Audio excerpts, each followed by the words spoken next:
And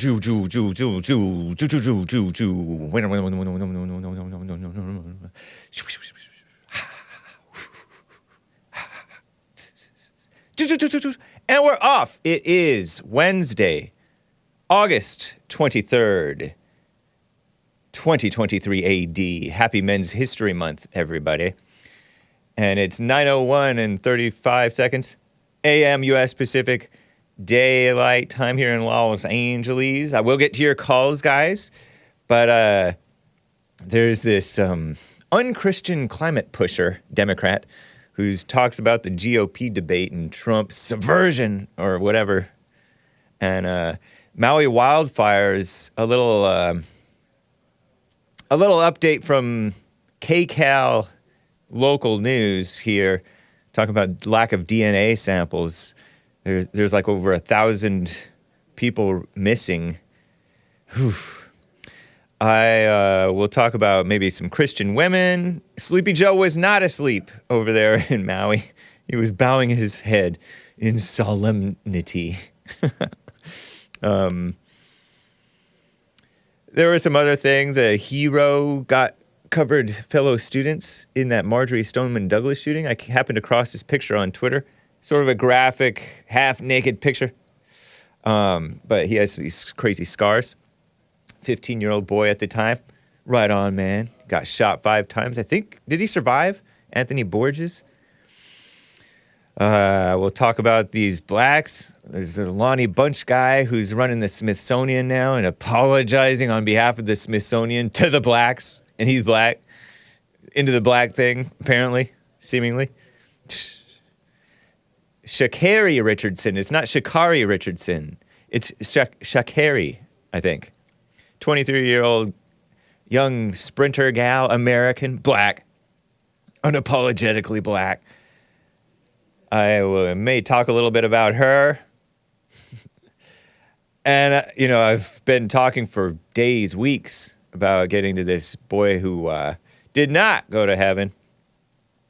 But I have, to my credit, I have been knocking down those stories that I've been meaning to get to. So, all that, perhaps, and your calls, guys, if you would like to call in. By the way, we have Walking on Water HASSAN coming up right after Hake. And by the way, today I will also play that cover of Fascination Street, originally by The Cure. Other version that you probably lesser in many of your minds, probably all of your minds, by Stavesacre, Christian band from the 90s, Tooth and Nail. I'll play that for you in another Christian punk song against smoking. So I'm excited about those things. But anyway, everybody, let's get right on with the show. 1, 2, 3, 4. Oh, it's the Hake Report. The Hake Report. La la la.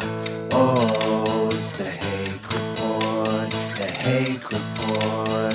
La la la. Hey guys! Oh, it's the Hake Report. The Hake Report. La la la. Oh, it's the Hake Report. The Hake Report. La la la.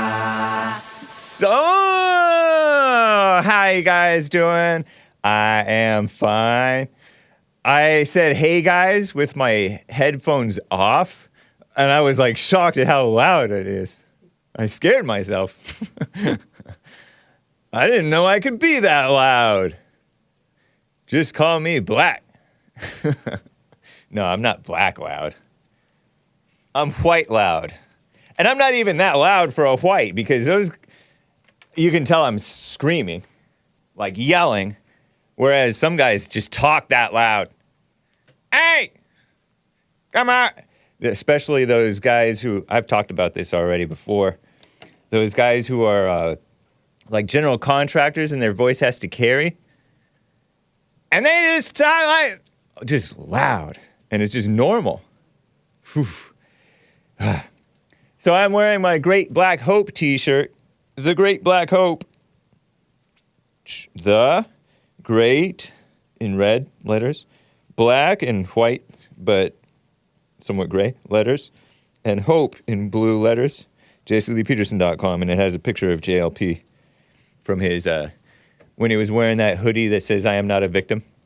Predates Trayvon Martin, oh, by the way, guys. It wasn't a pro-Trayvon Martin statement.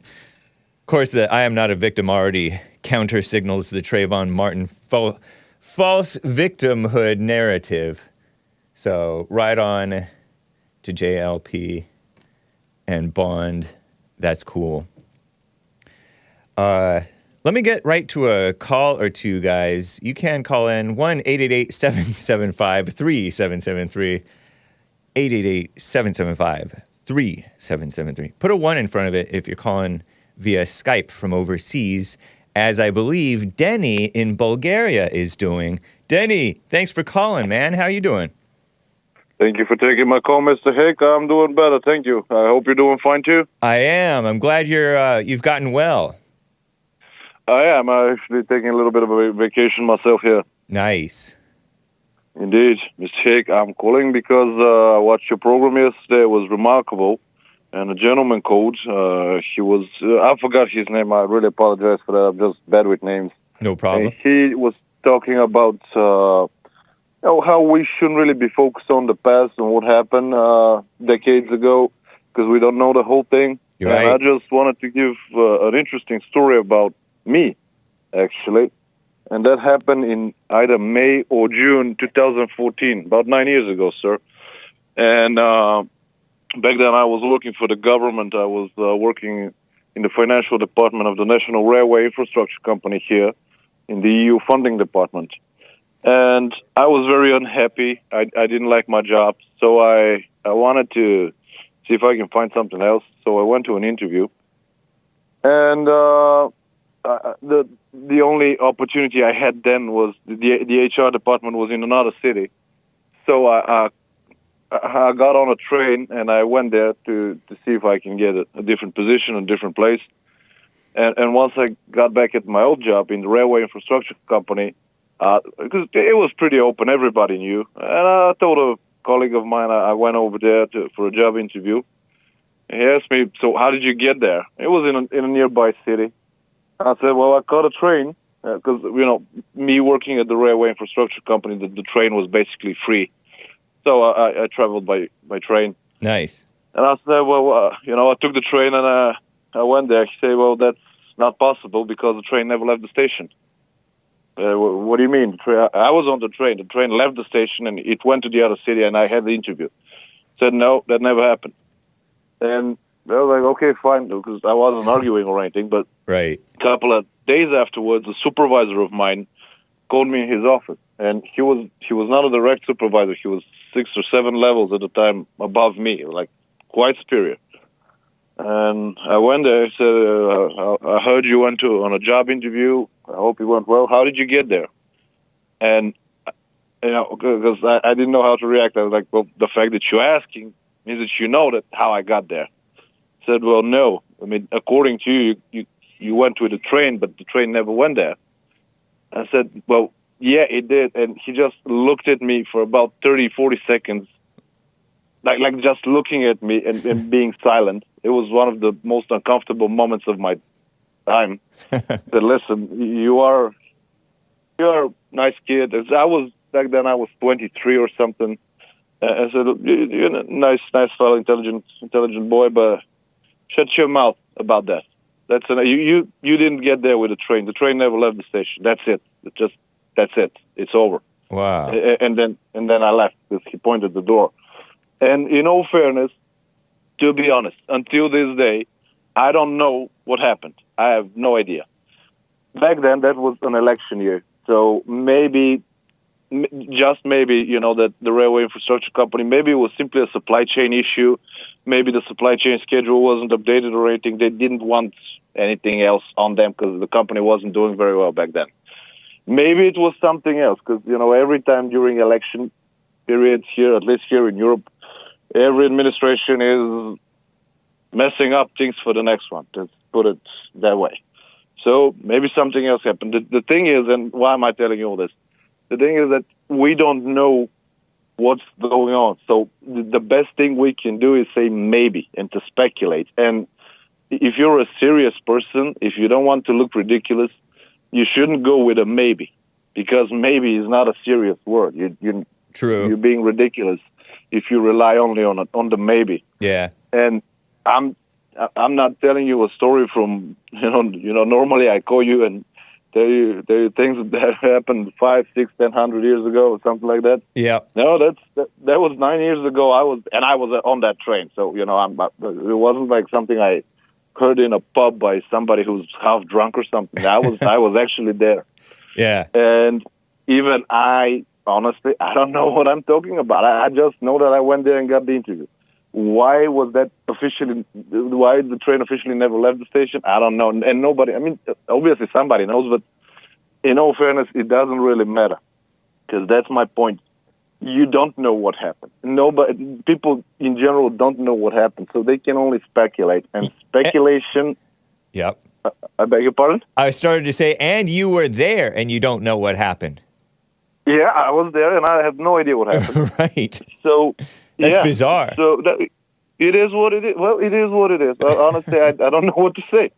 But yeah, the point is, if you are a serious person, you should work with facts, not with maybes, not with speculation, not with hypothesis or something like that. Because it doesn't work like that. Right. You have to know what you're talking about, and a lot of people, and I just called you to tell you this, I'm not trying to insult anyone, but a lot of people don't know what they're talking about. Very true.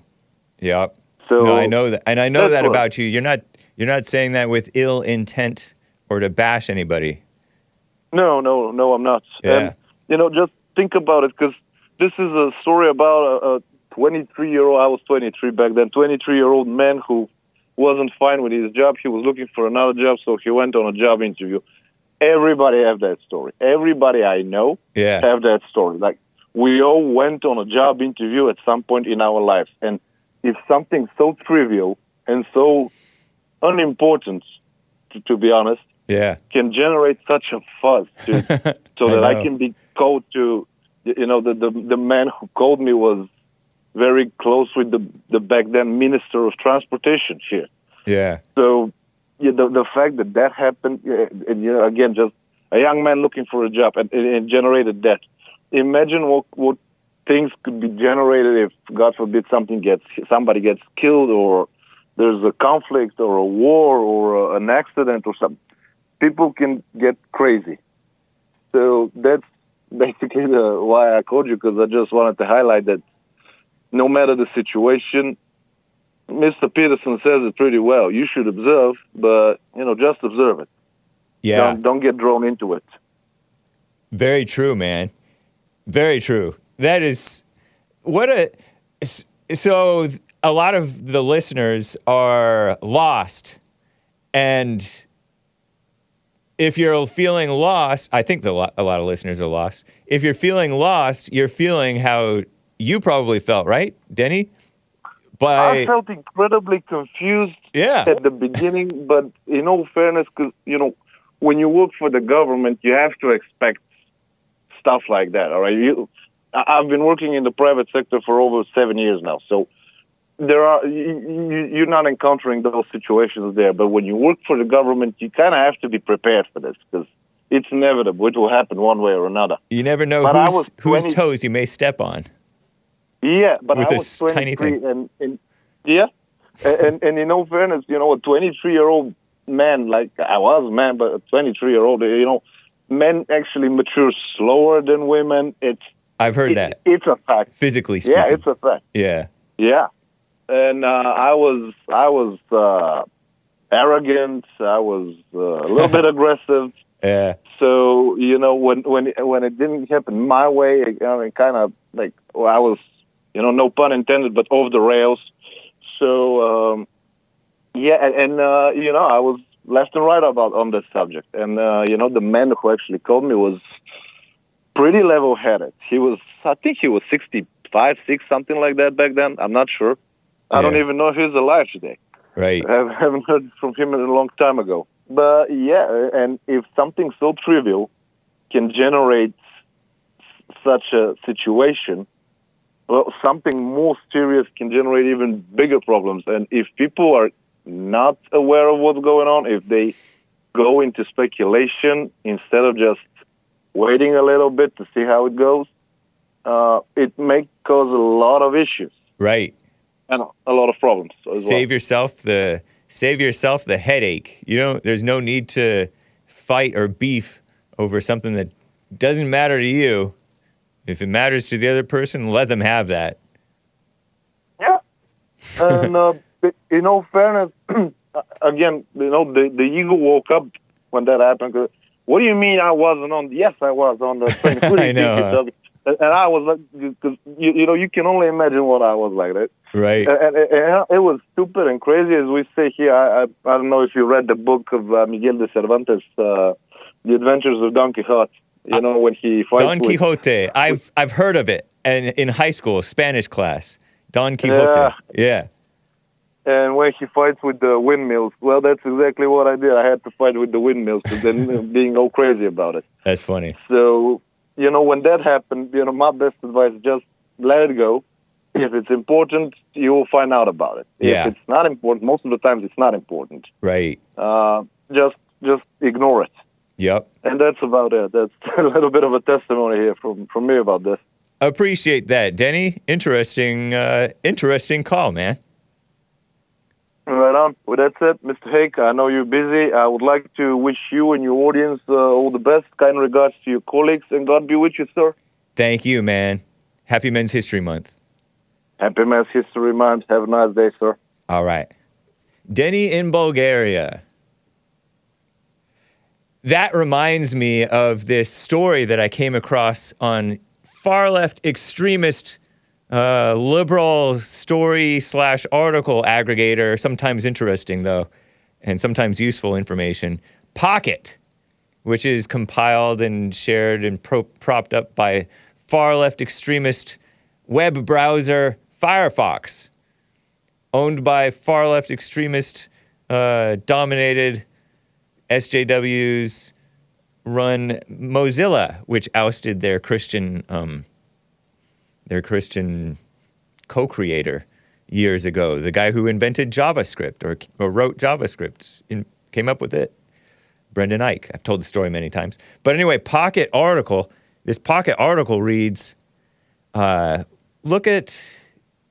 show you this screenshot of the thing that caught my eye. Anger, Aeon 1 Pocket.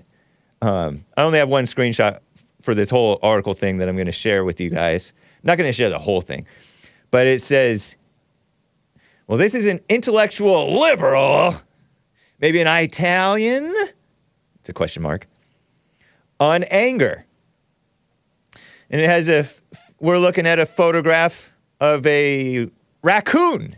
Shout out to the raccoons. Raccoons are so awesome. That's a raccoon, right? I don't know. There's a short word for raccoon that I don't think that we're allowed to say, or we shouldn't say, I guess. Polite company. But Davy Crockett had a coonskin hat. And as a kid, I wanted to have a coonskin hat. Anyway, and it has its mouth open, its teeth bared, and I guess that's supposed to be a picture of anger. I don't know. It looks awesome to me. Anger is not necessarily awesome unless it's the awesome wrath of God and or Mother Nature, nature's God. Anyway, anger is temporary madness. Aeon. I don't know how to pronounce that name of that, the outlet that put this article out originally. Aeon. Aeon. Anger is temporary madness, reads this headline. I'm looking up at it, okay? We have a new monitor here, and it's so cool. Anger is temporary madness. If I look up at this one, it looks more like I'm actually looking at it on the screen. Cool, huh? The audio podcast listeners, we have the picture of the headline up, Pocket headline. Anger is temporary madness. The Stoics knew how to curb it. Stoics were some philosopher types who were into not showing or not giving in to their emotions, just being even keel, throughout it all, neither up nor down. JLP talked to some guy who talked about Stoics, this Hispanic guy, and we put out that clip. It was from a few weeks ago. We put out that clip, I think, yesterday on the Bond YouTube channel, as well as other Bond alternative platform channels, video channels. So check that out. JLP is like, I don't know what Stoic is. You drop that word Stoic, because then you get an idea, and then you're like, I'm going to be Stoic. And all ideas are wrong, JLP says. Yeah, and so people get all hyped up. And it's interesting, because this is a liberal, who wrote this article. Seemingly liberal. I'm profiling him. I think it's a him. Anger is a complicated emotion, but one you can learn to control. This reads, I don't know if the editor wrote this. Here's how. Control? Control? No, it controls you. Here's how to avoid the triggers is the real headline. And I don't have the real headline for you guys. Originally published October 12th, 2017, and it's out of date. It starts out dated. Dated. When it's dated, that means it's saying something that's in the headlines that nobody knows what you're talking about anymore because it's something that's long gone. It's an article by Massimo. I've known a Massimo before. One of my friends named his kid Massimo. His son, Massimo, I think. Massimo. Pigliucci, I think. Pigliucci. Pigliu. CCI. I think I'm pronouncing that roughly correctly. He's the K.D. Irani, whatever that is, professor of philosophy at the City College of New York, CCNY. Author of How to Be a Stoic, Ancient Wisdom for Modern Living, 2017. Also author of A Handbook for New Stoics, How to Thrive in the World Out of Your Control, 2019. Co-authored with Gregory Lopez, How to Live a Good Life, A Guide to Choosing Your Personal Philosophy, a supposedly forthcoming book coming out 2020, but 2020 already passed. Co-edited with such and such and such and such. So anyway, he writes, this Massimo Pigliucci. Is that Italian? Shout out to the Italians. Not normal whites, necessarily. His thinking is not white on the inside, necessarily. But let's see if he has some good wisdom. He writes, people get angry for all sorts of reasons.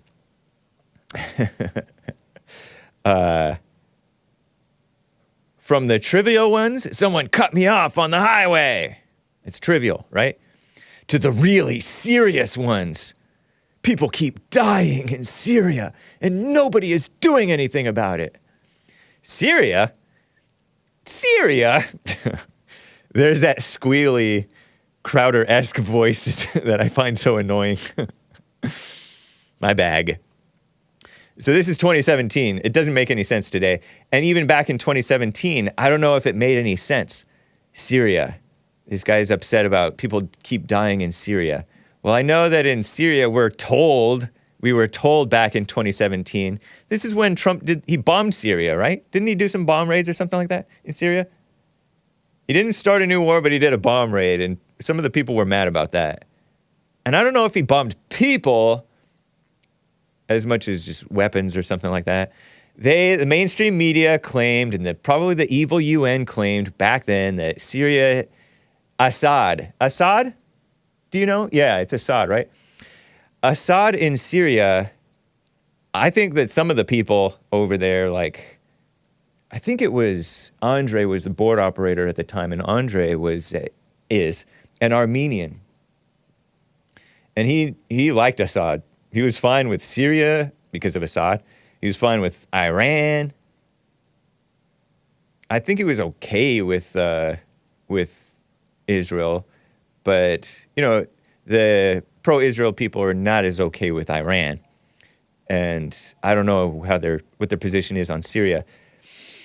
But they were claiming that Assad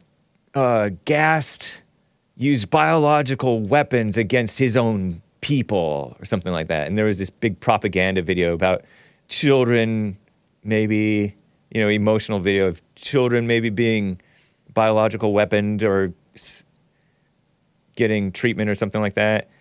And so they were claiming that, and I don't know what to believe. I don't make any claims, okay? Partly for the sake of my channel, but also because I don't know. Like Denny in Bulgaria said, maybe is a waste of time, and speculation is a waste of time. Don't know? Don't care. People are really angry about... Maybe people are really angry about what's going on in Syria. I mean, they're angry enough to try to bomb them or go after them, right? Oh, he broke the rules. Biological warfare is bad. I mean, I get that. I sort of agree, because who wants to have their bodies all messed up by biological weapons? But nobody wants to have their bodies messed up by bullets and bombs and normal things either. Or blacks or Hispanics or ISIS or whatever, gangs, or even whites, or even Asians. So, but whatever. So anyway, continuing in this article, so I think that that's trivial too. What are we doing over here getting all hyped up in our imagination about what's going on in Syria? Let them defend themselves, and some people who are close to that stand up for what's right over there. Not so much us. Anyway, mostly anger arises for trivial reasons, writes Massimo Pigliucci in this Pocket/Aeon article. And it's interesting because JLP says it's all trivial. There's never a reason to be angry. So anyway, that's why the American Psychological Association, the APA, the far-left extremist APA, aren't they the ones who come up with the DSM, diagnostic, something, statistical manual or whatever, of mental illnesses?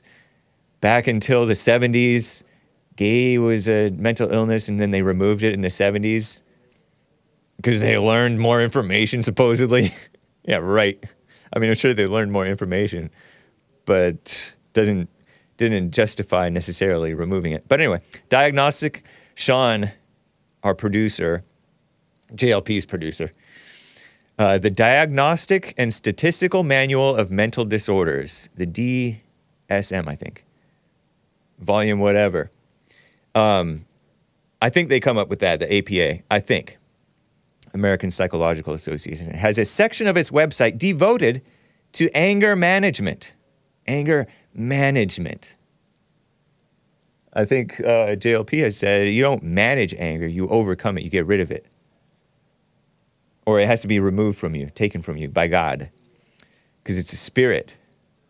Interestingly, this section of this website from the far-left extremist American Psychological Association, generally unchristian, I would say, and unmanly, female-minded, liberals, it reads very much like one of the oldest treatises on the subject, though. Maybe they have some good information there, right? On Anger is the treatise, written by the Stoic philosopher, capitalize the S in the word Stoic, for some reason that I don't know, and I'm not going to look into at this point. Lucius Annaeus Seneca. Seneca. Back in the 1st century CE, he put CE. Let me not overreact to that too much. Let me not get angry. But if you notice, every morning during Hake News and at the beginning of the Hake Report, I put AD, the year of our Lord. Shout out to the Roman Empire. Strength, manliness, Christian, at least nominally Christian. CE. Common Era, because they don't want to admit that Christ is king. I'm shaking my head. Let me continue, because I don't want to spend too long on this. Seneca thought that, he claims that Seneca thought that anger is a temporary madness. Madness. That's why you're mad. Remember, you're mad? Mad also means crazy. Huh? Get it? That even when justified, whoa, this person claims that it can be justified. I don't know if Seneca thought it could be justified. Maybe he did. Stoic philosopher. We should never act on the basis of anger.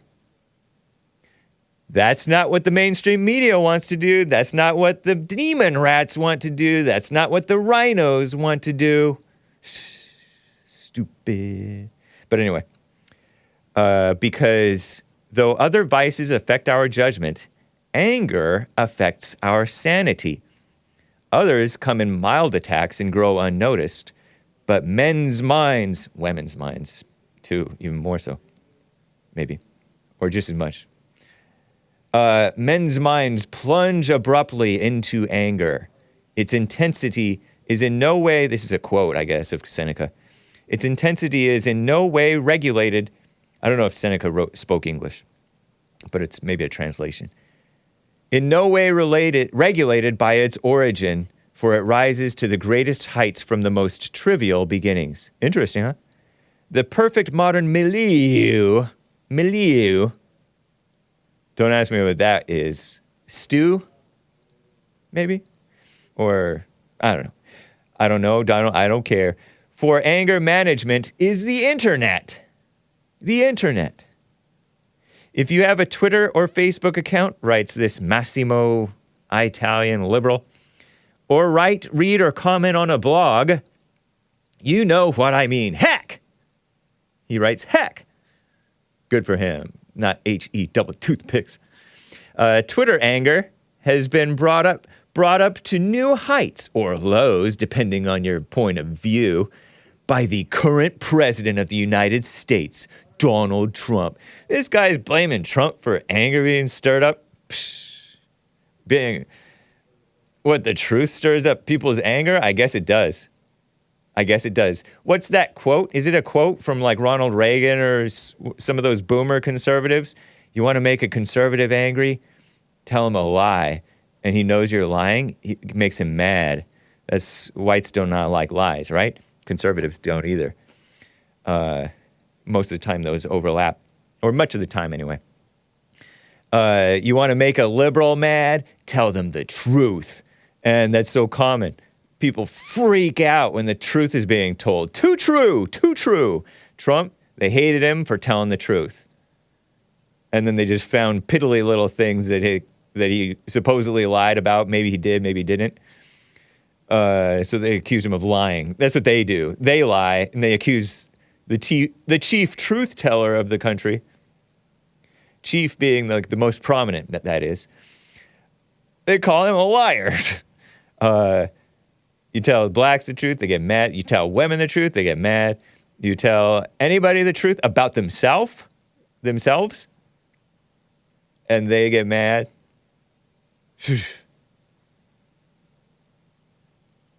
So, give me a break. But I found that interesting, especially the trivial point. It reminded me of what DENNY in Bulgaria said, who called in today talking about people got on edge with him over him saying that he took the train to some interview 9 years ago. 9 years ago, he told them that. And they're like, no, you didn't. It's like, okay. Not going to fight over that. You want to fight about it? And people get mad over dumb stuff. Puffed up on their egos. Terrible. So let's get to some news, guys.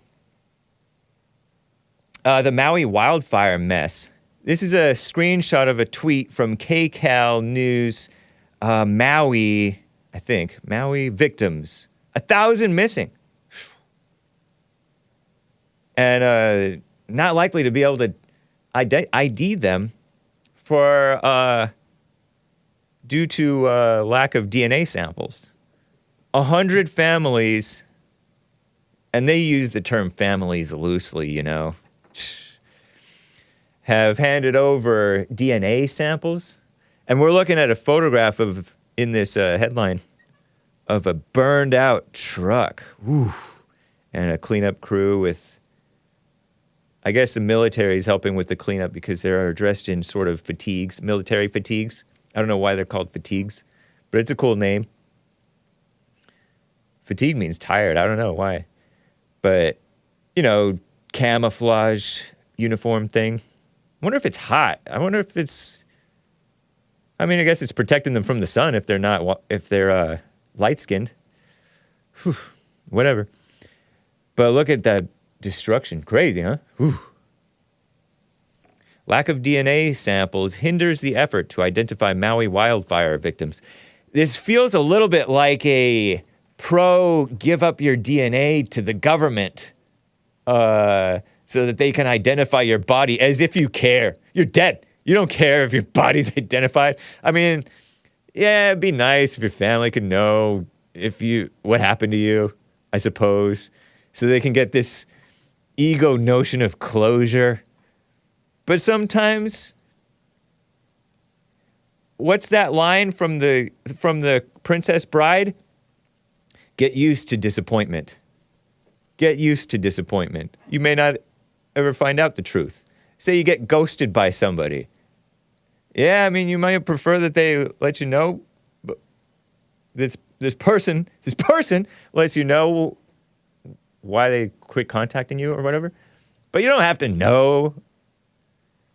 In some cases, anyway, it's crazy, though. More than 1,000 people remain unaccounted for more than 2 weeks after the devastating wildfires ripped through Maui. Urgent efforts to identify the remains of those discovered in the ashes prompted emergency leaders to call on families for DNA samples, so-called leaders, DNA samples to aid in the ID process. Only 104 families have submitted DNA samples. Would you submit your family member's DNA sample? Because it's very related to you, and then they can ID you. I mean, sometimes it's good to have a little bit of anonymity because these people are not really your friends. The government is not your friend. The government is not here to help. Generally. Maybe a little bit sometimes. But they seem to harm more than help. I don't know. But I'm not telling the Hawaiians not to give their DNA. Bunch of liberals. Texas resident Jason Musgrove, Jayson. So is that a black name? Or is there a white who spells his name with a Y? Jason. Traveled to Maui in search of his missing mother, Linda Vaikeli, submitted his DNA. Hard to get answers because nobody really knows what's happening. Unless someone tells me where she's at. What? It's where she is. I'm not going to stop looking for her, he said. Confirmed death toll remains at 115. So 1,000 missing, they haven't even found 1,000 bodies. Because they can confirm the death toll without identifying the people, right?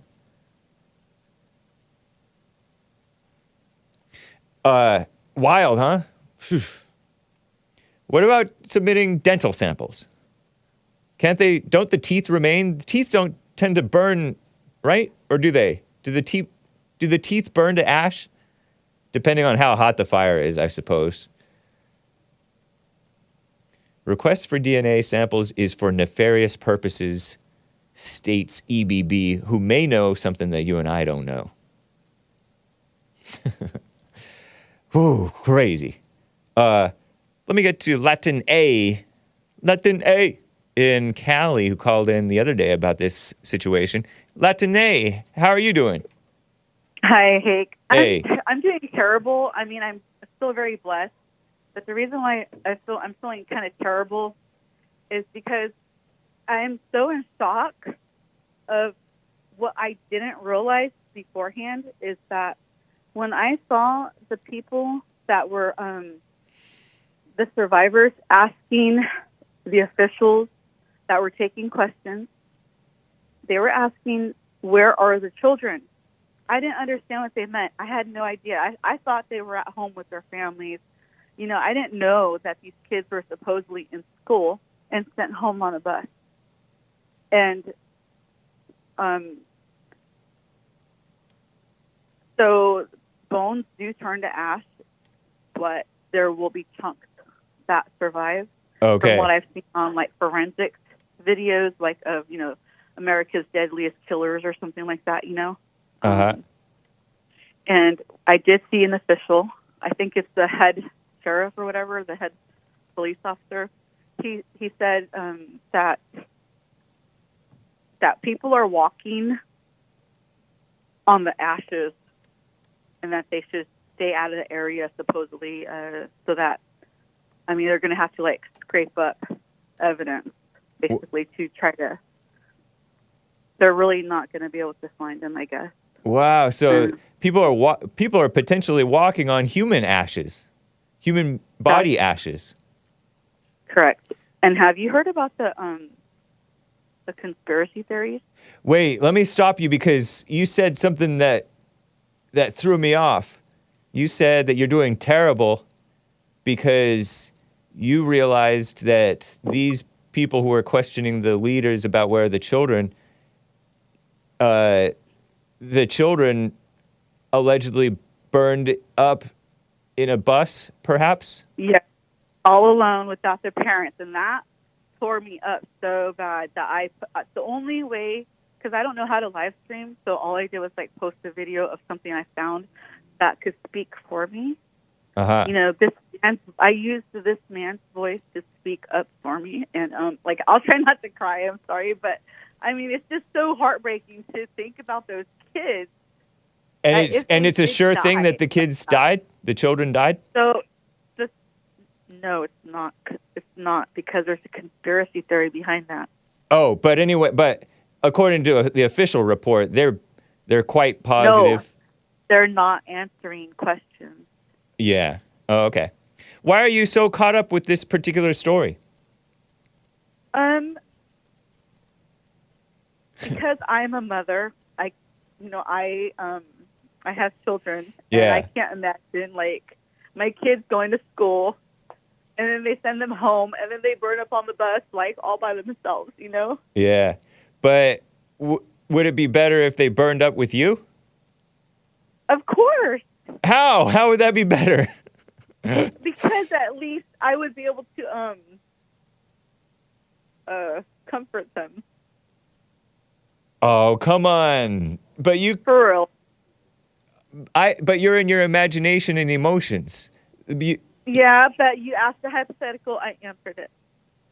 No, I didn't ask you a hypothetical. I asked you why you're so into this story. Oh. Really? I mean, I asked you a hypothetical that you brought up.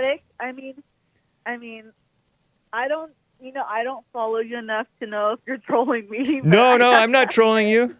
Oh, come on. You know JLP and Hake. It's just hard. It's hard for me to not put myself in that position, like to put myself in those shoes. Yeah, I know a lot of women like that, Christian women. I knew, I was shocked, and it changed, and it like stuck with me one time when I saw one of my former classmates, my friend's wife, posted on her, this was MySpace, I guess. I think about when I see the homeless people begging on the side of the freeway. I think about their life and what, I don't know. I forget the way she put it, but it's just basically like total empathy for everybody. Thinking about getting into imagination and emotions. Hey, you're making noise. What's that noise? Me? Yeah. I'm not making any noise. I'm not moving. Oh, okay. Maybe you were clicking on the phone or something. Something was making a noise. Or maybe it's the feds listening in. They are always listening. Some AI is always listening, though. Nice. Yeah, smart. Right on. But it's such a, I think that's unwise for you to get quite so into that. Like, no, I know. I'm trying to I just had to vent. Yeah. I let myself cry a little bit, and then what I did was I took action and something useful, and I posted a video of a man who was speaking up for me. What was he saying in essence? in essence, he said, Joe, you need to step down as president. Quit lying to people that you understand what these people are going through. It's not about you, Joe. Joe Biden. You know, it's not. And Kamala, you're just as crazy.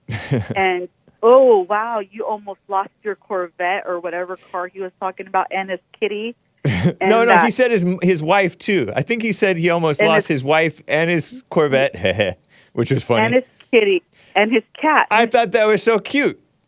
That was cute. Wasn't that kind of cute? I mean, I get that. That to me is an insult for him to try to compare his life. He was trying to relate, and he said on a serious note because he was really just joking. I mean, he was just making light, but trying to empathize. To me, I had no. Oh my God, that's terrible, though. It's not terrible. No, you're not supposed. You're not supposed to be emotional like a woman. Yeah. It wasn't about him, though. Right. He does do that a lot. I'll give you that. He. Yes, it was not about him. Nobody asked him, did he have an experience similar to theirs? Yeah. Nobody asked him about his kids. So in other words, he's the president. Nobody asked him to empathize. Shut up. So yeah, nobody asked him. No, he was basically lying though, and so what he was supposed to just go do was just to reassure them. Oh, but he's a mama, so he can't help but do what you did and put himself in their shoes. And the way that he did it was he didn't say, "Oh, I'm a mother and I wish I was there for those kids on the school bus to comfort them while we all die."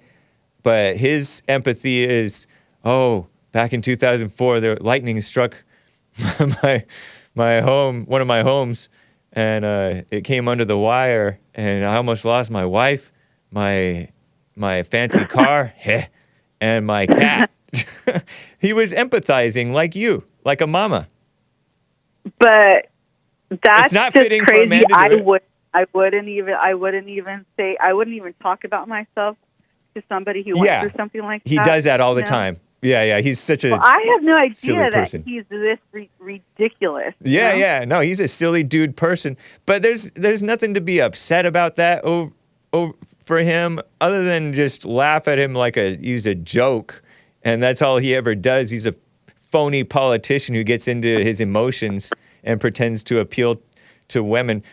Probably some women fell for it, and some women were outraged at it, and some female-minded males fell for it and were outraged by it. And none of them, they should all be like the Stoic, or they should all be shrug their shoulders, and that's irrelevant. And Sleepy Joe being phony Joe, and who cares? Yeah, but you know what? Yeah. You know how I told you I cried, and I almost cried on your phone call right now. Yeah. I mean, I started to tear up, but I did. Like there's a grieving process, and I hope that these natives of Hawaii, of Maui, is it called Lahaina? Yeah, I Lahaina. hope that after they get a second to collect themselves and grieve a little bit like I did, that they're going to, start going through the process of, no, we need to take action. Because I know, California caught on fire, and that stuff was just all very suspicious. And I believe it was arson. And I disavow that. The town of Paradise. I disavow that for the sake of my channel, in case that's some type of offense. Yeah. Because we don't know. Yeah. And I don't think it's. It's just my opinion. Well, I recommend not speculating. I don't know if you heard DENNY in Bulgaria. Anything is possible. We don't know. And honestly, I recommend not getting too caught up. What's your husband say? Did you talk to your husband or your children's father or anything? Is he around? No, they're too busy working, so like the men in my family and that, and like my kids' dad, they're usually too busy working. They know that Joe is garbage. They know that we are in some trouble right now, of what's going around. Uh-huh. And, but the people in Paradise, that whole city that burnt down in California, there weren't as many death victims as there were in Lahaina. Right, because it's more But there populous or are- whatever. Yeah. Yeah. So, but there are some conspiracies that I want you to look into later, Hake, after, you get time. Nice. Send them over to me, I guess. Okay. Do you know how to get those, though? Do you receive them? Did you? Well, have you sent them to me before? Well, all I have to do is tag you. and Yeah, then you you're can tag supposed to me. get it. Okay, What's your all right. husband think of you being all so active on social media and and emotional and stuff? Let's just say they don't. The men in my family don't want me being able to have like firearms or anything, and they're not worried about me. Like if I go walking at night by myself. Oh, okay. Okay. Well, I wish you well, Latin A. It's nice to hear from you. Interesting call. And do JLP's silent prayer. You do that? No, I've never done it. You heard of it? I have. Are you against it? And I did listen to him earlier today. Yeah. And I heard him talking to the married couple. And Wasn't that nice?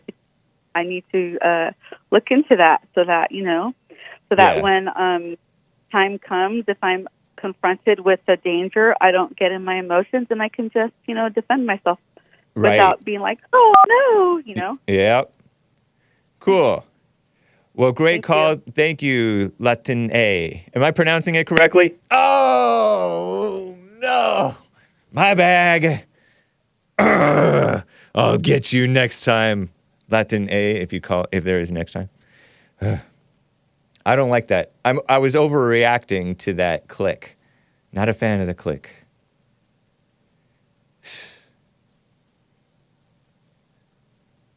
You're fired, Hake. Lisa, our resident health expert, says nothing wrong with compassion. Makes you more human and humane. Or empathy. Empathy, the basis of compassion. Well, Jesus was about compassion, right? It stems from empathy. I don't know. I feel like empathy is like a liberal version of compassion, of Jesus's type of compassion, like of love. I think, where you imagine that you're in somebody else's shoes, because you're in your imagination. Like it's not telling you the truth of what it is. When you're a resident health expert, you see somebody suffering a physical ailment. Sometimes you feel worse about it than they do. They've accepted it, and they're living with it again. I heard that click again. Phone tap. Whereas it's Latina. It's Latina, Hake. It's not Latin A, Hank. Whatever. But thank you, resident health expert. Nice. Chuck is a first-time caller in New Jersey. New Jersey, Chuck, how are you doing? Hey, how are you? Fine, thank you. It's great to hear from you. Same here. Nice. What I was calling about was I've been Can you, watching Chuck? this thing. I'm Can interrupting you hear you. me okay? Yeah, it's kind of muffled. I cannot hear you. Okay, I can somewhat hear you, but Yeah, can you hear me now? that's much better, man. Thank you. Yeah. I had the phone on my shoulder. That's the problem. Yep, Yeah. happens to me Yeah, too. what I called about was the fires that occurred in Maui. Yeah, Kind of remind me of the fires during war, and when we read about the war in Germany and Dresden. They firebombed Dresden, and they used napalm. Now, napalm burns super hot, and what happened was in that city, it created what had happened here in Hawaii, as well as what happened a few years ago in California. It created fire tornadoes. And yeah. they burned so hot that the people vaporized. Wow. And, like what you were saying earlier was that somebody said that some of the scene of the the aftermath of the fire, you see piles of ashes and stuff like that. There might be people walking there, walking on other people's ashes, which makes it almost impossible to identify with respect to DNA. Yeah. Now, maybe they could get some samples. I don't know. I'm not a I'm not a scientist of that ilk. So Right. what I can tell you is that if you go back and look at some of the pictures from World War II, both in the European theater of war as well as in the Pacific theater of war, and specifically in Hiroshima and Nagasaki, where they used the atomic bomb, it burned so hot that people's images were burned into concrete. Wow. Some of the walls and stuff like that. Like a photograph negative type of thing or something. Absolutely. That's amazing. And there was a couple of years ago, this happened in California, not to the extent that it did in Maui, but you got to remember, Maui, it's an island surrounded by water. So my guess is the weather patterns were just, everything lined up in a certain way, was dry enough that it created one heck of a firestorm there. And, my heart goes out to those folks there. But the bottom line is it's going to be pretty near impossible to identify the people that are missing, especially the children. Yeah. You showed a picture of looked like a Ford F-450 pickup truck. Okay. And if you notice, it got so hot that all the paint was burned off the truck, the tires were burned off, the glass was burned out. I mean, just from what I observed, the glass melted. And, wow. You need a couple thousand degrees of Fahrenheit degrees of temperature in order to make glass melt. Yeah. And the human body at that point is going to vaporize. So it's not impossible to think that these people, they may never identify them. Just what they said, 1,000 people is probably a rough estimate. Mm-hmm. Yeah. Yeah. And the one, for lack of a better term, the one good thing about identifying this, Hawaii is an island, so it's kind of isolated. Right. And my guess is that they can come up with a pretty good estimate as to how many people perished in this fire, apart from the 104, 115 that they've already identified. Yeah. Yeah. Not everybody is going to be able to identify people through both DNA records as well as dental records. Right. This we all know. Yeah. But something that happened is unfortunate. Yeah. When you look at the situation here, I don't know if this is the first time that this happened in Hawaii. I'm thinking it is. Yes, it did happen in California. And strangely enough, Paradise, California, huh? She mentioned. Yeah, of all places. But it also happened, if you remember, they had wildfires in Europe. I visited Greece in 2018, and you wouldn't think that it would happen there. They had wildfires over there as well.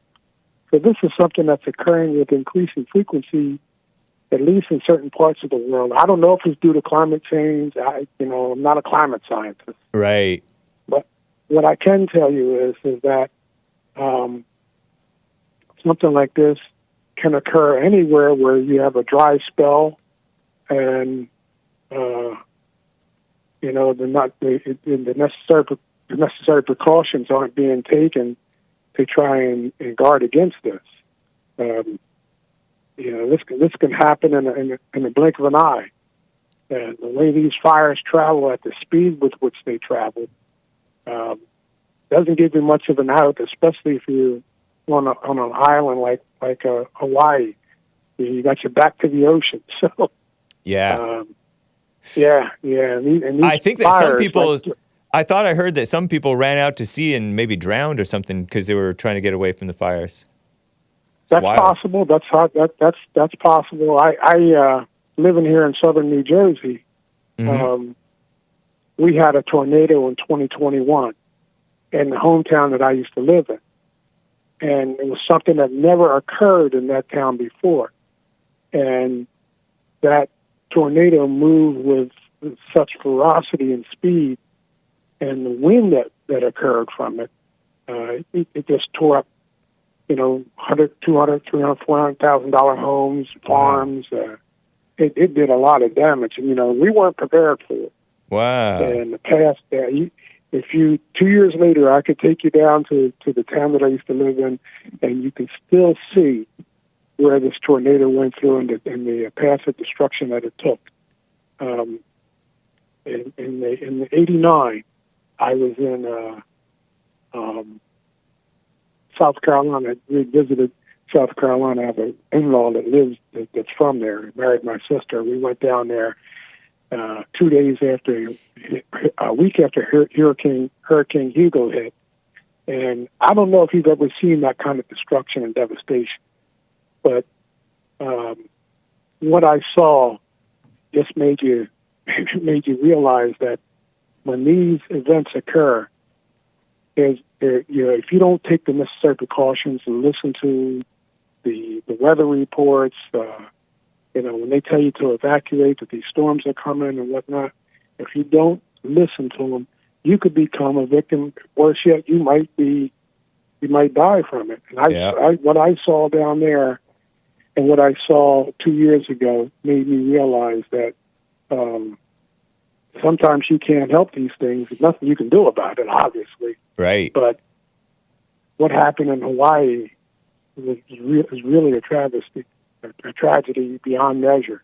And it just made me think, having read about what happened in World War II, that there is this possibility that these people were vaporized. Vaporized, so to speak, because our bodies aren't 100% water, so they didn't all just turn into water vapor. But just disintegrated, or whatever the right word is. Yeah. Interesting, man. Disintegration is probably a better word. Now, that was not necessarily napalm, but it was like a precursor to napalm in Dresden, the firebombing? Something like that? That's what I heard. I looked it up anyway. They used a form of napalm. They called them incendiaries. Oh, okay. They did the same thing in Tokyo during World War II. They used incendiaries because if you remember Tokyo, most of the houses in Tokyo were made out of paper, fiber, and wood.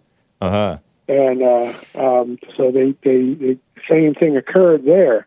In fact, probably as many people died from the conventional bombing as died from the atomic bombs. Atomic bombing, yeah. Yeah. They used two different forms of atomic bombs in World War II on Hiroshima and Nagasaki. Oh, I didn't know that. Yeah. There's several movies out about it. There's one called The Fat Man and Little Boy, and then of course the most recent movie is Oppenheimer. Okay. And and explains the lead up to the war, to the final attack on two final attacks on Hiroshima and Nagasaki. Of course, it's Hollywooded up a little bit, but right, of course. There are elements of truth. For the most part, there are elements of truth in there about what happened. And but the conventional bombing that occurred throughout the war killed far many people than the atomic bomb did. The atomic bomb was a single event, whereas the conventional bombing was a series of events. Yeah. So what happened in Germany was just thousands upon thousands of bombs being dropped on one city, and they were incendiaries, and those incendiaries created a firestorm. And I do believe that it lasted for upwards of 2 or 3 days. Crazy. It was horrible. Yeah. Well, we did the same thing. We did the same thing in during Vietnam. We used napalm to clear parts of the jungle along with the defoliants and stuff like that. But crazy. Hey, this is war. Thank you, Chuck. But, interesting info. You're welcome. Appreciate hearing from you, man. Call me again. All right, will do. Okay. Take care. All right, take care. Bye. Guys, this is Men's History Month. We're 5 minutes after the top of the hour. I will get back to your calls, but But now it's time for some manly Christian rock. Stavesacre. Oh, but he doesn't sing so manly. He sings a little bit more like Robert Smith, who's, I suppose you can tell it's a man or a mannish woman. Perhaps in your imagination you could picture, could this be a mannish woman's voice? Could this be Cher? Shout out to Cher. I like a mannish woman's voice. But this is Stavesacre, a Christian band. Their cover of The Cure's Fascination Street. I've played it before. Yeah, it may be inferior to the original, but maybe it's not. Or maybe it's okay to hear. Come on. You can grin and bear it, you musical Philistines, or you can cover your ears and sing la la la. Go outside, shovel snow, rake your leaves, plant your garden, trim back the weeds in the brush to avoid fire risk, you know. Clear the area around your cabin or home. Crack the whip, get it cracked on you. Have a good attitude, and I'll be right back for the rest of hour 2. Fascination Street, Stavesacre.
Not bad, not bad.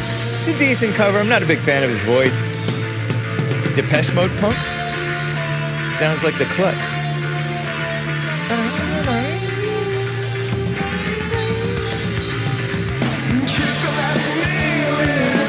That's manly to kick a nail in. Whoa.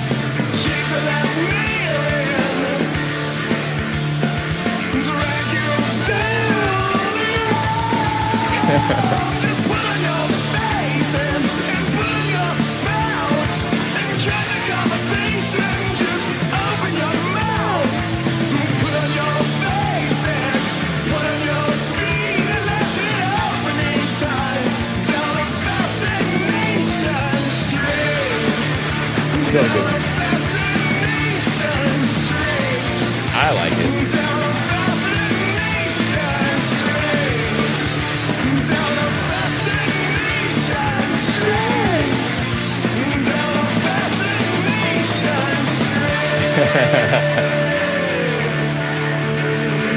I like that bass line. Kind of fun. It's not manly to kick a nail in. It's irresponsible and reckless behavior. Maybe kick a toenail in. That's male or female. Almost like Kermit singing an Aussie song. Lots of laughs, LOL. Mayonnaise music. I disavow that. Gross.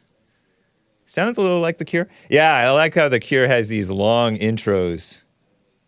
My introduction to The Cure was after I graduated from high school in like 1999 or 2000. And it was Pictures of You and Just Like Heaven. Great songs, great songs. And I like this. I could hear hints of Robert Smith-esque-ness in his voice.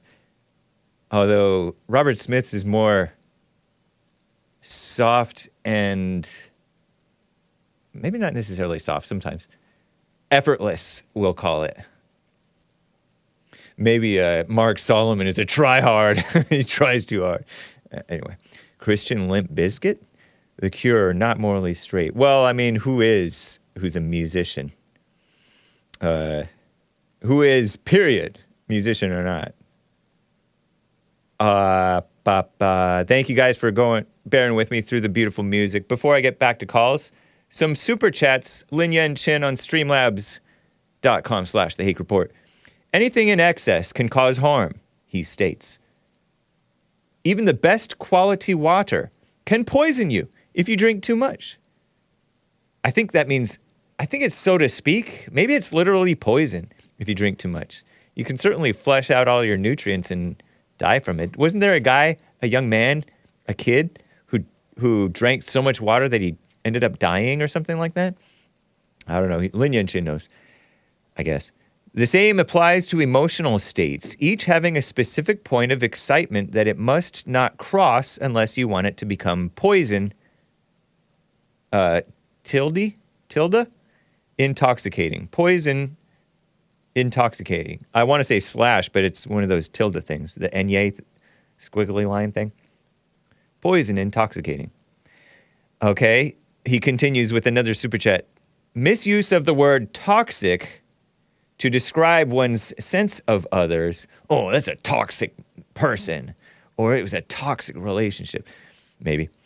Is mistakening, or mistakening, he didn't say that. He didn't write that. Is mistaking the lethal dose of your own emotion as the responsibility of those targeted by that emotion. Interesting point, Lin Yen Chin. Incitement of excitement, called racism, is just the same blame for one's own shame. You're racist.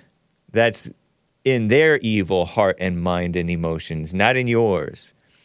I saw this video on Twitter, better known as X, shall we? Shall we call it better known as X now?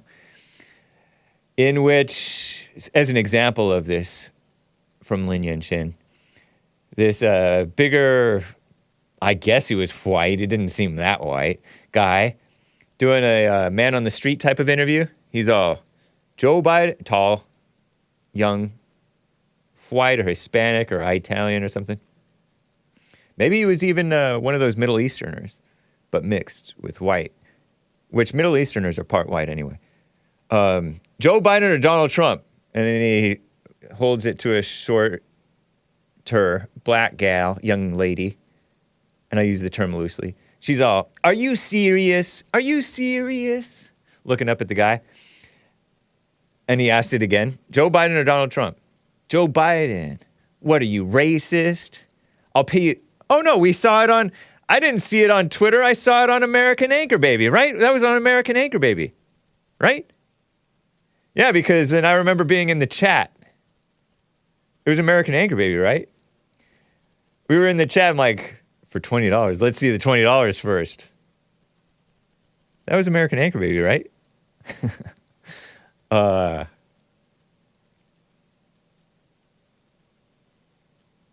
Speaking to the mic, okay? Yeah. Okay, my bag. People call it water poisoning, but I think it's a misnomer. It's more like flood a flood in your body, says JS Urban Adventures. Malkuth X, Hake, a lady died during a radio contest trying to win a Nintendo Wii from water intoxication, allegedly. Did she have a mannish woman's voice? No, she might have had a high T count because I heard that black ladies have higher testosterone levels than other ladies. But, it's just happens. Natural. Did her family get the Wii? But anyway, she was like, are you racist? I'll give you $20 to say the N-word. I think this was on American Anger Baby, quite sure. He's like, no. Oh, yeah, because I know for sure now, because Nick, the American Anchor Baby, called that the squeal of prey, meaning he's a little animal of prey. I'm not about that. I'm not about that. I'm not going to say the N-word for $20, he said. The squeal of prey. So yeah, that was her projection.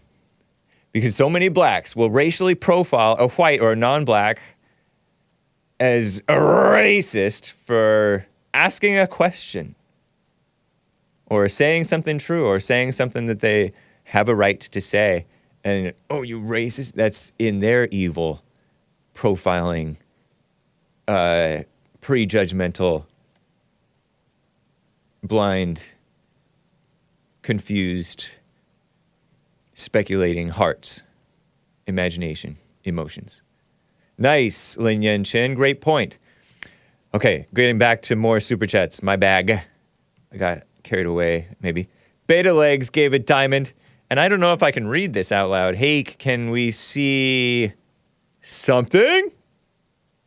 Or should I axe HASSAN? That's funny, man.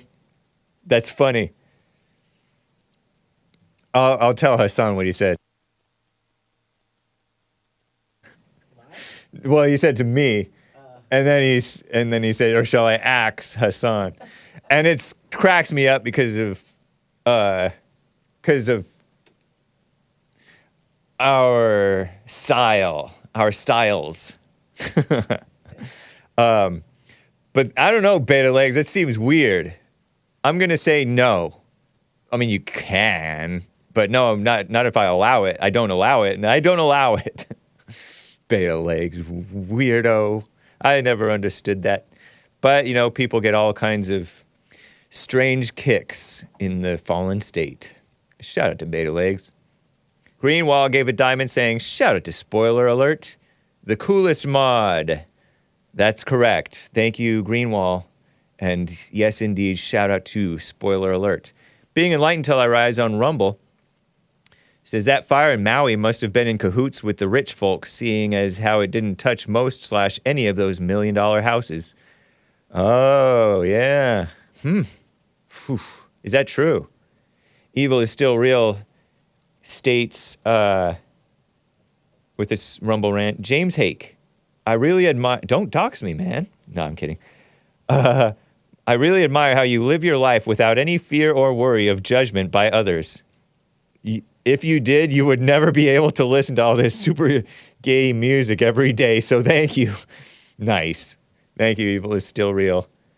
Pretty funny.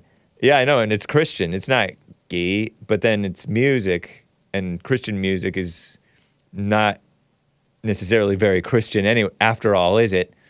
And so maybe he is right. Whew. Tabor J. Eaton bought a coffee. I like the way you pronounce A-E-O-N, all caps. Aeon. Can you do it again? Aeon. Is that how I was pronouncing it? I don't even know how to pronounce it. I'll have to look it up sometime. Lord Goodhair bought a coffee. Shout out to HASSAN and congrats on the new show. That's right. It is Walking on Water HASSAN. 2 S's, okay? Walking on Water HASSAN. is the at sign, the tag on his YouTube channel. Check that out. It's going to be live in less than an hour, I believe. I'll believe it when I see it. But that's what the plan is. Cool. Right after Hake. Nice. Lord Goodhair continues. And that's all. If you search it on YouTube, it's Wow HASSAN, all caps. Okay, I think. You can also search Walking on Water HASSAN, all one word. It's cool. Christ is King, continues Lord Goodhair. Yesterday, now, and forever. Love you guys and keep the great shows coming. Nice. Thanks, man. And another super chat, a coffee from Based America First over on Buy Me a Coffee. Tropical Storm Hillary, one L in Hillary, was so bad that MSDNC, the Democrat-aligned MSLSD, had to puff up children's television host Bill Nye as a science educator to propagandize how bad it was, Tropical Storm Hillary. Quote, "It's very difficult to tie any specific weather event to climate change, but if you like to worry about things, this is a great time." Unquote. New quote, "It's just going to get worse and worse, probably," unquote. Nye incorrectly referenced humidity and a so-labeled heat dome being in the South. It's not only the South, but most of the central U.S., United States, experiencing heat and humidity, also known as summer, a.k.a. summer. Apparently, commie science is based on worry that living will probably get worse. Self-fulfilling commie science makes lives worse, writes Based America First, which I avow. A statement I avow, because it's true. People are mostly unaware that tropical storms regularly form and dissipate in the oceans. Some brief trivia around Tropical Storm Hillary.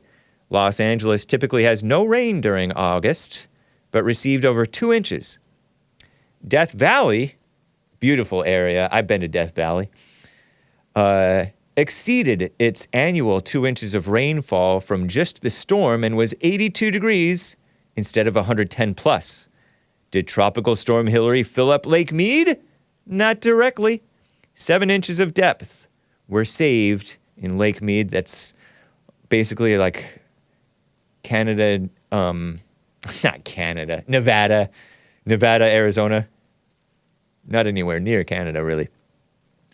Lake Mead, beautiful lake on the Colorado River, I guess. 7 inches of depth were saved since less water was needed downstream. Lake Mead is more affected by melting snow and is up 20 feet from its low point last year. Wow, that's cool. Due to heavy snowstorms earlier this year. Cool, thank you for the info. Based America First. Makes me want to travel out to beautiful Colorado River on I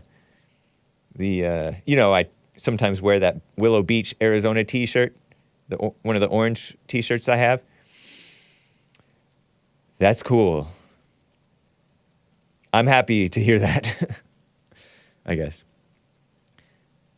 Okay, I think we're caught up on the super chats. Thanks, fellas. I got to get to Arthur in Colorado, who's been on hold forever. Arthur, thank you for calling, man. How you doing? Hey, doing well. How are you? Doing well as well. Yeah, I'm calling. I'm browsing around on the internet like usual, and I can't help to see this whole ordeal with the blue remaining in Hawaii. Have you stumbled on that by chance? The blue remaining on Hawaii? So yeah, during the disaster, there's a lot of talk about things remaining there that are blue that didn't burn. Oh, oh, huh, weird. And so they did an experiment. Actually, someone did an experiment. They had different colors: white, red, yellow, and they have some type of laser or blue beam, and it does not burn blue for some reason. And they record it. You get to see the example, and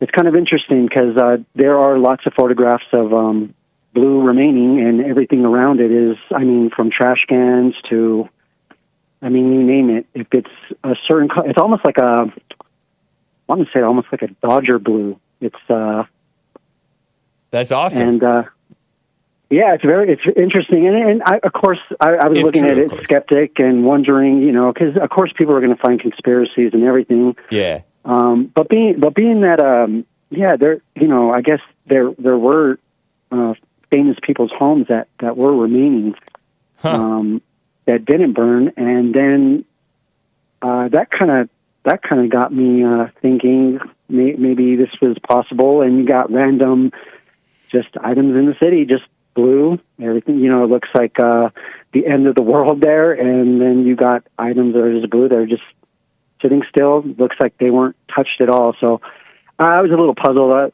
on that. I was just wondering if you stumbled on that by chance. You know, I haven't looked into this Hawaii thing really at all.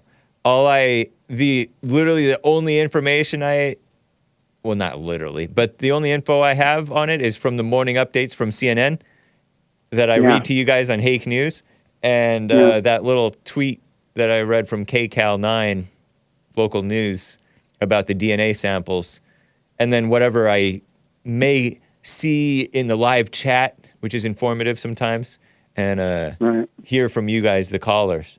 So, wow.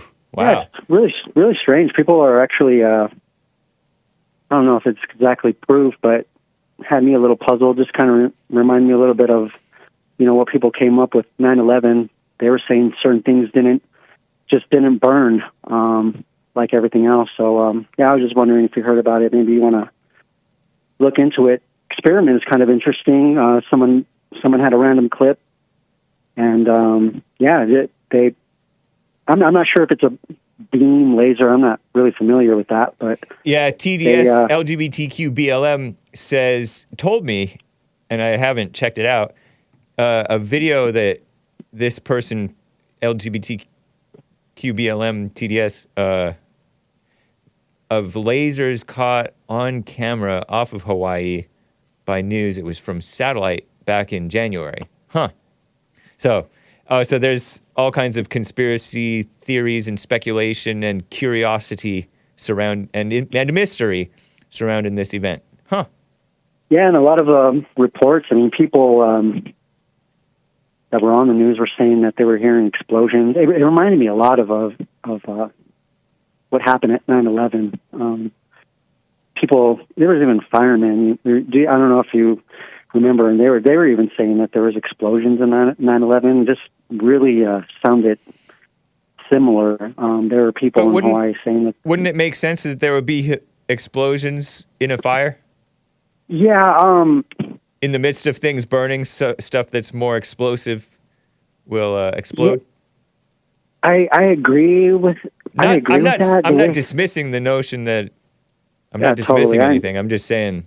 Yeah, I get it. Yeah. I get it. And the way they were explaining it, it was it just sounds very fishy. And the fact that I believe it was like Oprah's house and a bunch of celebrities' house on the hill, just completely untouched. It just looks really strange. But so, fires, I was just wondering. But we're not used to looking at fire damage all that much. You know, if you don't see a whole lot of fires, it can look strange to the layman. Yeah, that's true. I guess seeing it is just kind of it's just one of those things you look at, and I just couldn't really fathom it completely. And it's baffling. It's awesome. It's an unknown, and there's really nothing we can do about it. So, to me, like, what's the point of looking into it? You know, I mean, we're going to find out the government's evil. Like we didn't know that.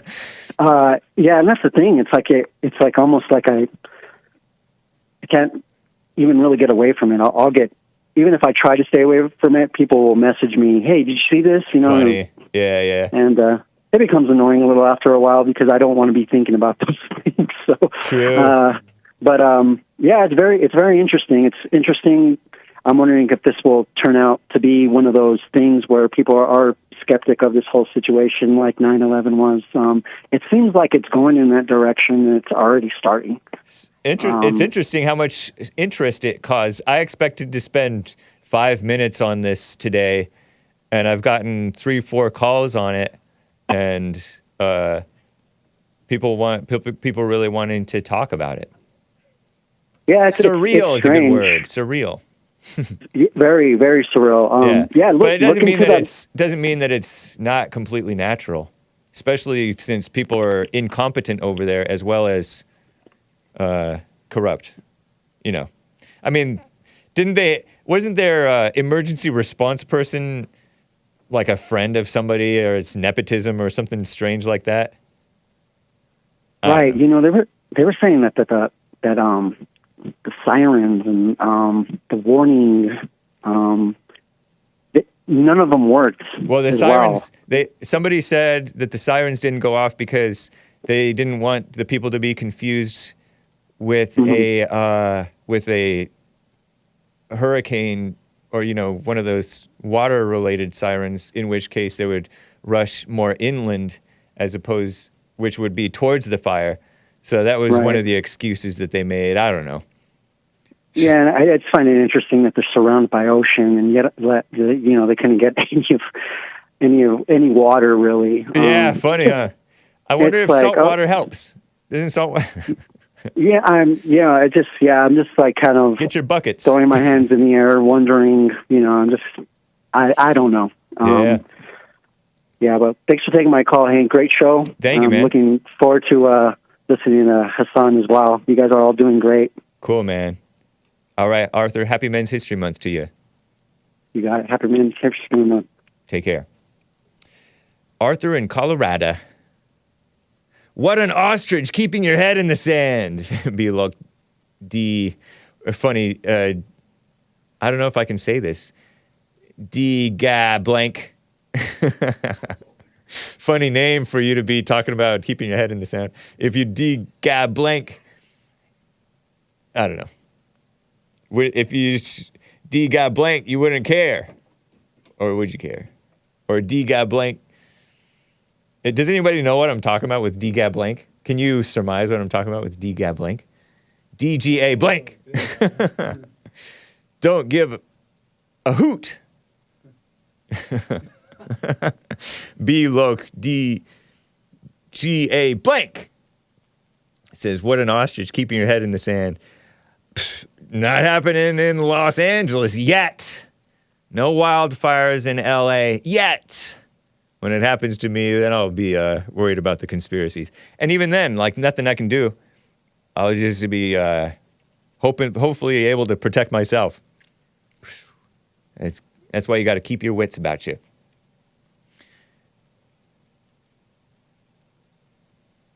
Whew. What a mess. I feel like I should do a story quickly. Oh yeah, let me do a story. This Jewish climate pusher, I think he's Jewish. Jamie Raskin? Jamie, a man named Jamie, Jamie. There are men named Jamie, okay? Raskin, he tweeted this out. He's a politician. 1 year after Democrats, he calls them Democrats, I call them demon rats, created the largest program of climate action in history. The GOP, Grand Old Party, primary contenders meet in a debate. Will any of them mention climate change? The growing catastrophe exacerbated by their denialism, asks this Raskin fella. He's a rascal. Not a Christian, I don't think. A family man. Cancer survivor or cancer fighter. He's battling cancer or something like that. That's why he has this do-rag or handkerchief or goofy bonnet. Looking like he wants to be a rapper when he's this old white Jewish guy, not a normal white, on MSLSD, MSDNC, MSNBC. Donald Trump basically wiped out the idea of there being a party platform, he states. Here's his clip 31, guys, the Wednesday equivalent of clip 11. Let's hear Jamie Raskin, this rascally representative from, I think, Maryland, right? Somewhere up in the Northeast. Why would Maryland elect such an unchristian person? Demon rat. Here it is. Donald Trump basically wiped out the idea of there being a party platform. The Republicans haven't really had one for a long time. The platform is whatever Donald Trump tells them to think about any particular issue. What is their position on climate change, for example? They're in complete and total denial about it. It's 115 degrees for a month in Arizona. The water's 101 degrees in the ocean in Florida. And they have nothing to say about climate change. 9 inches of rain in Vermont and a mass death toll in Hawaii. And they act as if nothing's happening. So I'll be curious to see if any of them even raises the question of climate change. Interesting points he's bringing up there. Are all of those things confirmed to be having to do, exacerbated by climate change? Or will there be context noted on his tweet? Will there be context? I wonder if you... Let me check his tweet to see if there is context. Because I am logged in as a community notes. I do not see context. Any even context suggestions on his tweeted video here. Representative Jamie Raskin, proudly serving Maryland's beautiful 8th Congressional District, leading the Oversight Demon Rat Committee in Congress. I gotta show you guys him with hair. It looks, I guess I don't want to say he looks better, but yeah, I mean, he does. He looks better with hair. 822,000 followers on far left X, known as Twitter. Let me drag Jamie Raskin profile. Drag it into this folder here so that you guys can see his picture as God made him. And then he put that do-rag over himself. Oh, there's a picture of him with that punchable face. I spit, pardon me. Punchable faced rhino Trump hater. I'm blanking on his name. Adam Kinzinger, who wanted to purge the Republican Party of white supremacy. You see Jamie Raskin all bright-faced? Lord shining down on him. And some woman, probably also not a Christian. Yeah, he's on some House Oversight Committee, I guess. What a mess. So far be it from me to be pushing... So he's a left-wing... That's not a conspiracy theory. That's a climate theory, I guess. Or propaganda theory. Is that an American flag bandana on his head? I don't know. It was some type of bandana thing. It is interesting to me that these unchristian people, I remember bring up this climate change stuff as their topic. Oh. It's interesting. What you focus on, as I often cite Cernovich as saying, is what's important to you, is what seems important to you. Look at that autistic, mentally ill Swedish child, no longer a child, Greta Thunberg. She focuses on it, now she's like, and the world, leading the world, the world propping her up, worldly, satanic mainstream media and politicians, world so-called leaders, propping her up for her climate fight. How dare you? And blah, blah, blah. All you ever do is blah, blah, blah and never do anything. Greta Thunberg. Or, these different people, white supremacy is the problem. Or in the case of Larry Elder, nobody's bringing up nobody on either side is bringing up the notion of, I'm showing off my disavow mug. Nobody is bringing up the fact, the issue, the symptom / problem of fatherlessness in America. Not just the blacks, but especially the blacks.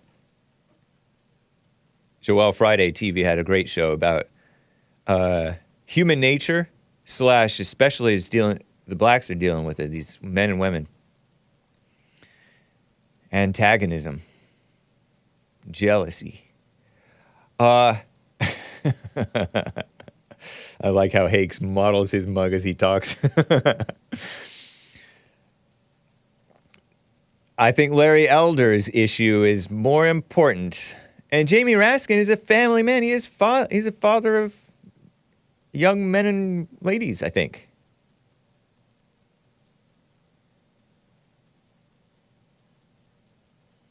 Oh, yeah, did his son commit suicide? Yeah, I remember he had some sort of tragedy in his story, Jamie Raskin. I looked him up one time months ago. His son killed himself, says Skunky X. Maybe it's hot because it's summer in the West Coast. People are so stupid. This dude is absolutely evil. Goblin. Son killed himself, says Skunky X. Yeah, I remember something happened. Maybe OD'd on like opioids or something like that, like many supposedly normal whites are doing, not just unchristian whites. That dude made kids. Maybe it's his personality. These unchristian people, sometimes they have very high verbal IQ and they're able to cajole. Cajole, is that? I don't know. They have a way with women, maybe, sometimes. Look at Harvey Weinstein. He was a ladies' man.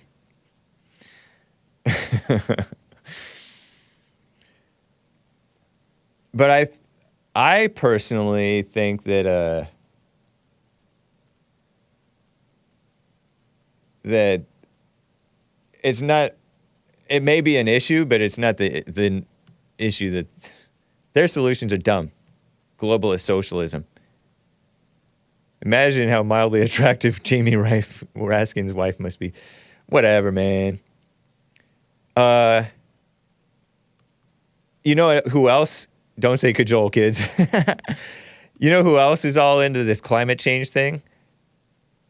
This guy who was being interviewed by JLP on The Fallen State. Another unchristian person. Not a normal white. Actually a Hispanic and maybe part Jewish, maybe? I think he's atheist. Who's that guy whom you guys hate? A lot of you guys hate. But anyway, JLP interviewed him. And he's all, you're not going to talk about climate change or something real? Because JLP's asking him about what a slut is and women and men and this fake race issue and the transgenders and the LGBT mess going on. And this David Pakman, I want to call it Pac-Man, but I think it's Pakman. He thinks that climate change is the thing to talk about. What are you going to talk about? What can you do about it? Stupid. Not Ben Shapiro.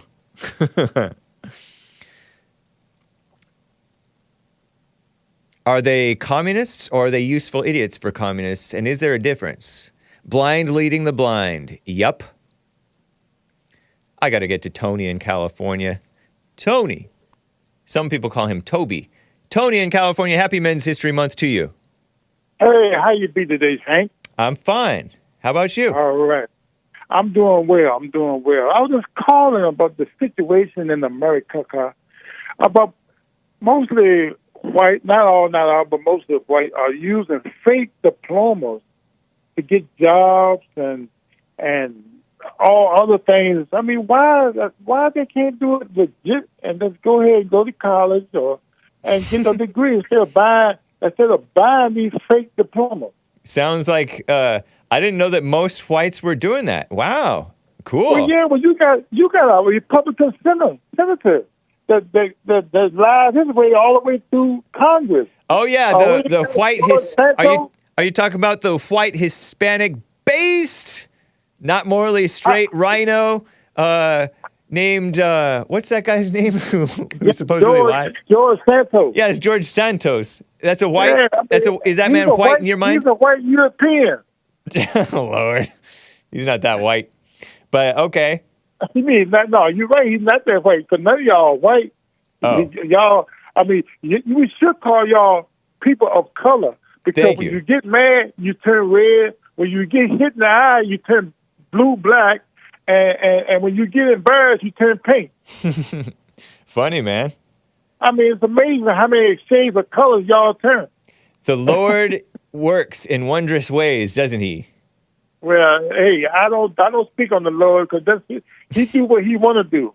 That's all we can, and all we can do is do what he said do. Yeah. So white people took a page out of the blacks and started cheating, huh? According to you. They've been cheating. They did that from the beginning of time. They stole this land. No, we learned it from you guys. They stole the land. We learned how to steal from you guys. No, I'm kidding. I'm trolling. I'm not lying. I'm joking. If you're joking. No, you lying. That's a lie. But you're if I lying. had to correct you, I would have kept on riding with it. I'm lying, but I'm admitting that I'm lying because I'm admitting that I'm joking. So it's honest. You are the son of the devil, and you do what the devil say do. But what did your scripture say? John 8:44. 44. What did John 8:44 say? Yeah, 44. You're the son of the devil. Spell it. You are of your father the devil, and your will is to do your father's desires. He was a murderer from the beginning and has nothing to do with the truth, because there is no truth in him. When he lies, he speaks according to his own nature, for he is a liar and the father of lies. Based Jesus. That's the European way. Oh yeah, are you European? You must be European, Tony. No, brother. I have no European in me, brother. Is your father the devil? No. How are you evil then? Why? How are you evil if your father is not the devil? Because God created evil and he created good. Okay, so God created you evil? He created all of evil. Who's your father then? It's God. Your father is God and you're evil though? What part you didn't understand? In the book of Isaiah, it said that God created evil and good. We come from God. That's fine, but okay, so come on now. I mean, Dave, don't let me get you on scripture. So I know your book. That's funny. And another thing, y'all talk about Hawaii. Yeah, that was meant to happen because they shut off the water. People was using water hose at their house, trying to water their yards and their property down. They shut it down, and then the police officers cut off the road so they couldn't leave. So that was meant to happen. And you got over 1,000 people out there still missing and burnt up. Since it's a black saying a conspiracy theory, I don't feel the need to disavow. Well, the thing is, because blacks are allowed to push conspiracy theories. All the beachfront luxury hotel property. That was going to happen. Watch and see. Oh, nice. Oh, because BlackRock is predatorily buying up all the land or something like that, or somebody like that? Hey, even Oprah bought over 1,000 some extra acres. Extra. She already got plenty of land over there. But she gives away. Doesn't she give away stuff a lot? You get a car. You get a car. Yes, she do. Yeah, so we don't care. She do give away stuff. Nice. Excuse me? So we don't care. Yes, you do. No. Yes, you do. You're the one bringing it up. I didn't even know about it. How am I going to care if I don't even know? Well, the thing is, you were talking about it earlier. Oh, I was taking calls about it. I wasn't talking that much. Okay. Yeah. Hey, what is that? Let me ask you another question, and then I'm going to let you go. Yes, sir. You and your father Jesse and you. I thought my father was the devil. Well, he is. Thank you. Oh, but he's black. He's not European. Okay, you got him on your shirt. So, oh yes, I have. Check it out. Rebuildingtheman.com/stores. Rebuildingtheman.com/stores. I'm trying to understand is this. You always said, don't be prideful. Don't judge others. And your thought is not you. Right. But yet, you are advertising Jesse. Uh-huh. Jesse said that he has the best counselor in the world. Just to say y'all show is the best in the world, that's prideful. Oh, Lord. That's your It mind. is. Come on, no. Let's keep it real, man. Let's keep it real. Lin Yen Chin has a super chat for you, which I already read. And it's not specifically for you, but it applies to you. Okay. You're misusing the word prideful to describe somebody else when that's in you. You're projecting your pride. You're pointing out in others what's really in you. It's in all of us. So then what do you care? But the thing I'm caring about, why would you sit here on YouTube station and say don't do it when y'all do it every day? So what? Do as I say, not as I do. See, there we go. What? That's a European way of doing things. Do what I say, but don't do as I do. You're silly. You just proved my point, brother.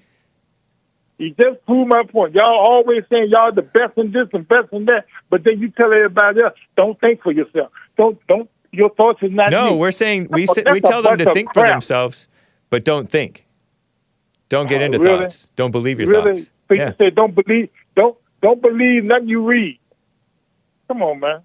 I don't know about that. You just like Donald Trump. You love the Polish educated. You don't want people to think for themselves. That's what this country is all about now. Don't think for yourself. Do as I say do. That's it. Then how come you repeat everything from the mainstream media? I'm repeating everything from you and your partner, Jesse. The mainstream media is what you believe, though. No. Yeah, I research everything. See? Exactly. And So then you what, end up and you come out sounding just wrong to do? And you come out sounding just like it's not wrong, but your perception and your judgment is wrong. Well, let me ask you this: don't you get more of your reports from CNN? Yeah, I do. Okay, so what are you saying then, brother? Because I don't judge or perceive the world the way that you do. No. I'm saying I don't judge or perceive the world the way that you do. Why? Oh, you talk about blacks every day. What you talking about? You don't judge and perceive the world the way I do. You do it every day, bro. I know, but my judgment and perception is quite different from yours. Judgment and perception. How is that? I'm not saying that I don't judge and perceive it. I do judge and perceive it. Only thing different between you and I. I love everyone. You hate between you and me that don't look like you. Huh? Oh, you don't. So you don't hate the whites, the Europeans? No. You love us? No. You love us? All the time. All the time. Nice. Cool. Thank you, man. Because you're human being. I don't use the label. We're human beings? I don't use labels. Y'all label people each and every day. I'm so happy. I look at you as a being. My heart is warmed. You just like I am. You go to the restaurant just like I do. You eat just like I do. You don't know that. You breathe just like I do. Well, I don't know. You're right. You might be part of that GPL or APD or whatever that thing is. You might be part of that. You're indifferent. I'm not going to say it, but I don't know. You know? All right. Not all, but most. You know, that as they say. Well, thank you, Tony. Very silly call. And ain't no silly call. It's truthful call. Okay, cool. Have a good day, sir. You as well, man. Happy Men's History Month. Tony in California. Whew. Well, guys, this has been the Hake Report. I got to wrap it up. Thank you to the Super Chatters, Lin Yen Chin, Based America First, Carver with a coffee says, if the Hawaii space laser is real, doesn't that confirm the Baltards and NASA's devil science? I don't buy it, says Carver with the coffee. Yeah, do the flat earthers believe in the lasers? I don't know. Shout out to the flat earthers. I myself am an honorary member of the Flat Earth Society for my tireless efforts promoting the flat earth by arguing with them. Nice. Yenrik Yagoda bought 3 coffees. Antonio Hake. Did you hear that some Hispanic woman was saddened when she spoke to DeSantis about her experience as a Hispanic girl in Texas, which makes her the average girl in Texas these days? It was some Yale secret society thing that hosted Ron DeSantis. I haven't seen that one. DeSoy. S-O-Y, like soy boy, tis.